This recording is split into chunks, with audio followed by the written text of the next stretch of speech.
Hello, welcome back to the channel. Today, we're going to dive right in and learn how to configure Slack's user deactivation settings. This is essential for managing your team's digital workspace effectively. So let's get started. First off, we're going to open Slack on a desktop. Now, this is important because the settings we need are not available on the mobile app.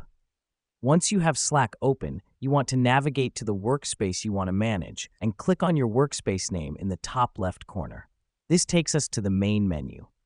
Next up, we're going to select Settings and Administration, then Manage Members. This is where we handle everything related to user management. It's important to know that only workspace owners or admins can access these settings.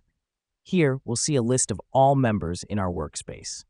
Find the member you want to deactivate and click on their name. You'll see their profile and a More button at the top right. Click on the More button and select Deactivate Account. The reason we do this is to prevent the user from accessing the workspace. This helps us because it allows us to manage who has access to specific information and discussions. Now, you'll see a confirmation window.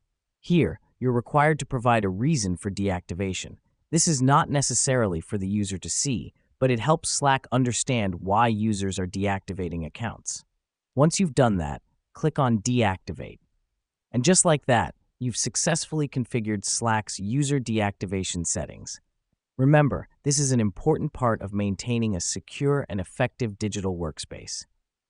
And that's it for today's tutorial. Hopefully you found this guide helpful. Keep tuning in for more quick and easy tutorials. Thanks for watching, and until next time, happy slacking.